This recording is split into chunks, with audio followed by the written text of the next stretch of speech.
My name's Tez and welcome to a video about a slight change in an area of the model railway. Here you see the auto coach pulling in at the station hall, but the video's not about this area. It's about an area over the far side of the layout. Originally we were going to put a manor house there, but there just wasn't room. So we needed to change things. And we'll just let the auto coach disappear before we start doing the video of the rebuild of the area where the manor house was originally intended. So we'll break it down in three areas. This first area where the retaining wall is, we end up putting in a signal. The second area where the cows are, we end up putting in the burnt out house. And the third area, which really didn't need work, but because I'd seen something on my drives, I decided to put in a milk churn loading stand. So the first area, the retaining wall. The retaining wall side was good, but the back side of the bridge and the opposite side wasn't going to cut it. So I built a retaining wall and introduced it, and I fixed the bridge. So with those areas now completed, it was time to look at the side where the retaining wall was. I put a signal in. It was an old one that I had, a ratio one that you had to assemble. I put some speed signs in, some telegraph poles, and there you could see a view of it running. It didn't look right, does it? So the signal came out, but what to do? Drilled a hole. Why, you think? Well, I managed to get hold of a second-hand dapple signal, which I introduced. Needed a bit of work fixing it, but it looks all right. The groundwork was covered up and the ladder was fitted and all was well. I even put in a barrel just to make it look, and the view again with the train running through. I was happy. The next stage, well, it would be where the cows were, and the first job was to remove all the trees I'd bought. They're good, but I'd started making my own, and they're a lot bigger, and in my opinion they look more realistic, so they would be replaced. These trees would be sold on, recruit some money for them. So with the trees removed, the next stage would be to introduce the burnt out house. The land doesn't look flat enough, so we get some paper to make a paper template. This would allow me to make a new board for this area. Here you can see that it's taking quite a few sheets of paper. We'll stick them together and remove all the substrata and introduce the new piece of wood, which will become the base for the road and the burnt out house. Good fit, template worked well. I'm looking here at the angle of the landform as it meets the retaining wall of the factory. I draw in the road. It seems good. I take the board outside, and the house was removed from the other side where the manor house will be going. It came along with a piece of rock face. It wasn't going to fit, so I removed the house from that. It was a shame. It was a lovely piece of work. But yes, the house would need to be on its own. So, with the house decided where it was going, it was time to start fitting the wall for the road. Here you can see I'm introducing the super glue, my preferred medium. It's a lot quicker. I just have to be careful I don't stick my hands together. And here I'm fitting the wall. Quick squirt of activator, and it's in place. The opposite wall was fit.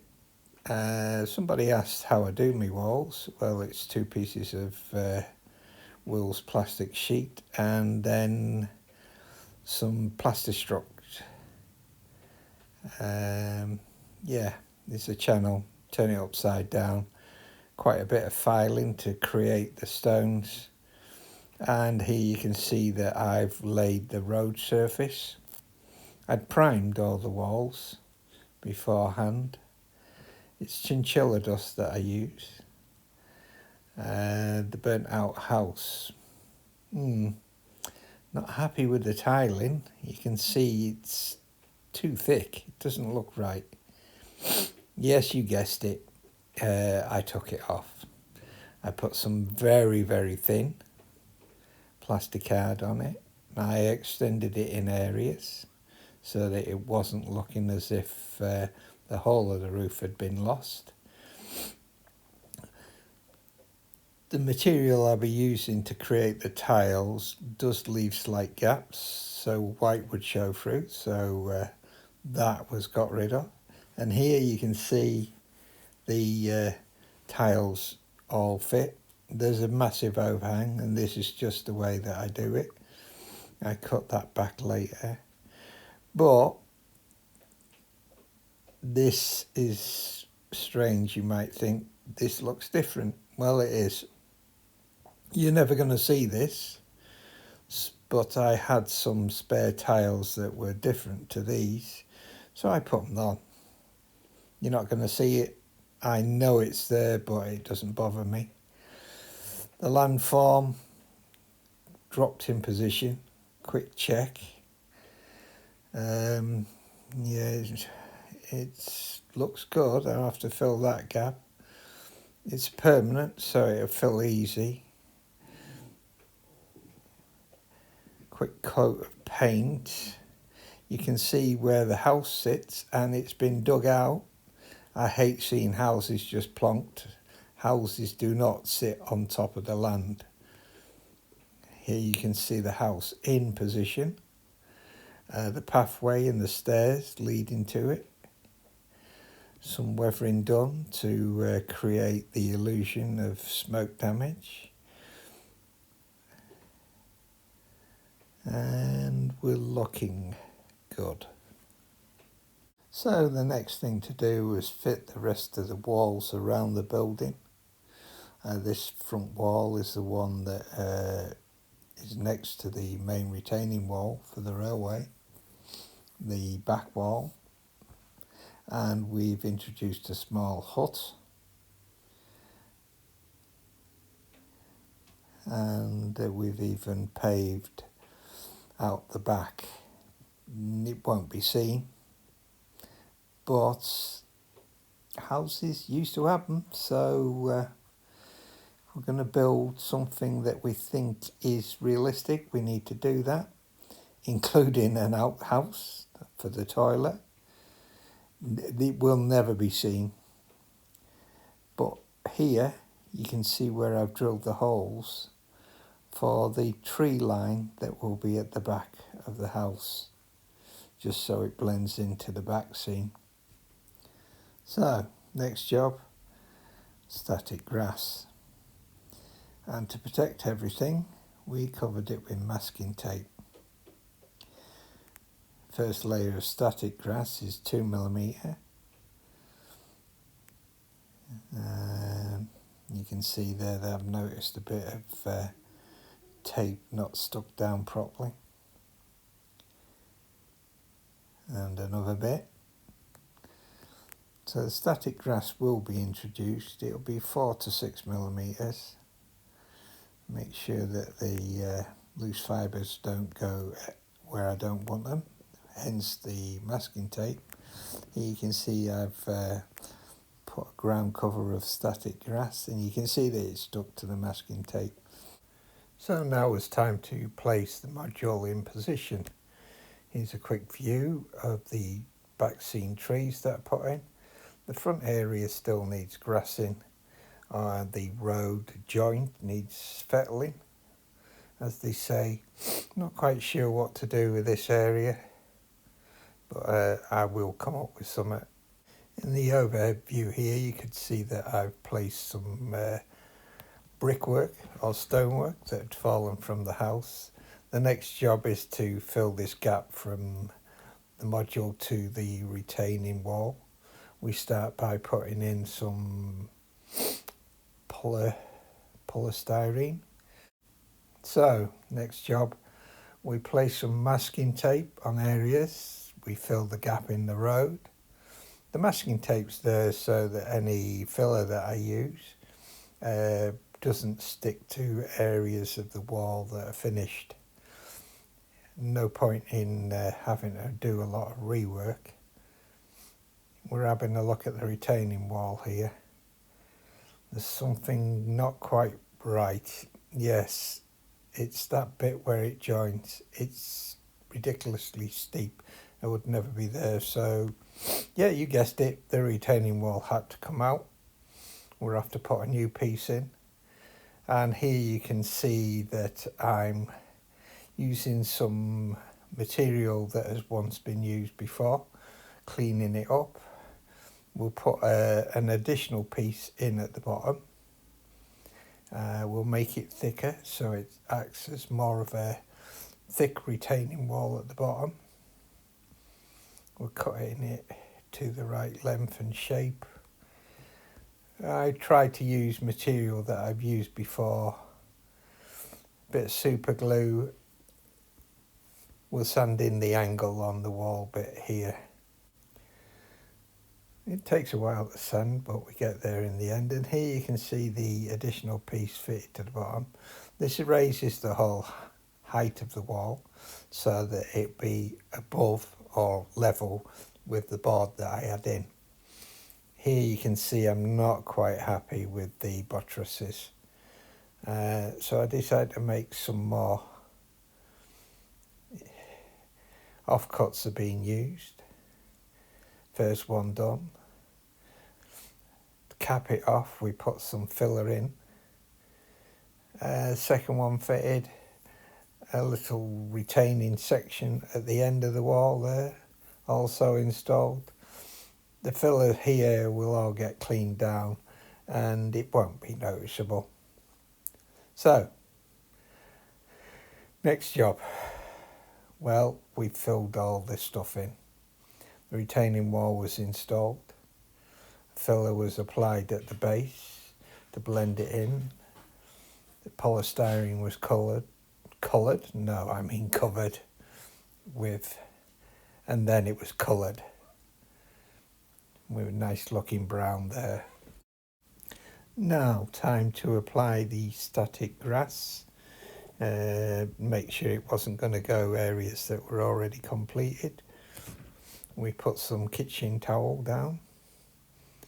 This is the 2mm layer of static grass that was applied. And then we went on to fit some 4mm. Removed all the masking tape.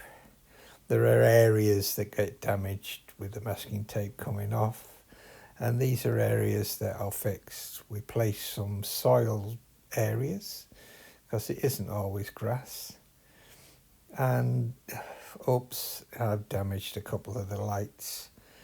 they'll need to be fixed. But as you can see, it's coming along nicely. And the introduction of different types of bushes and ground cover and additional trees on this side just to set the scene, I think you can say that it looks far better than just a field full of cows.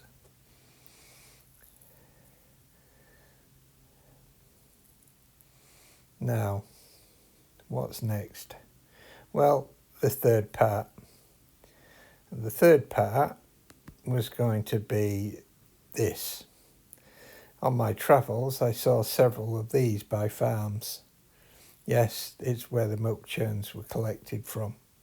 So, where to put it? Here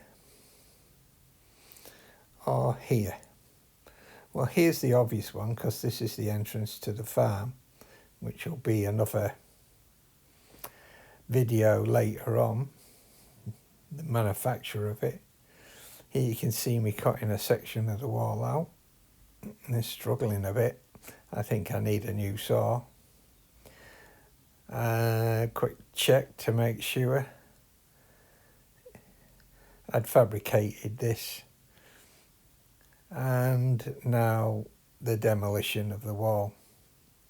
To get a good grip of it, I used a pair of pliers, a quick waggle back and forth, and believe me, it does eventually come out. It might come out in bits, but it's unlikely that it would ever get used again anyway. Removal of any ground cover. And there's the next thing to take place. So, time to dig out the landfill that was behind the area where it'd be.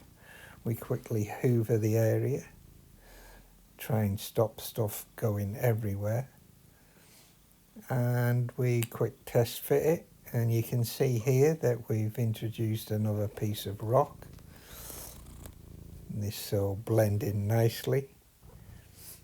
I decided it needed a retaining wall at the back of it, so I quickly knocked one up, attached it. Here you can see I've got an old flatbed lorry, trying it against it just to make sure it's about still the right height. So what would be next? Well, a short retaining wall like that needs pillars, so I introduced some pillars. I applied the filler to the rock and behind. This enabled the land to look better, and the farm board was introduced. Here you can see the joint.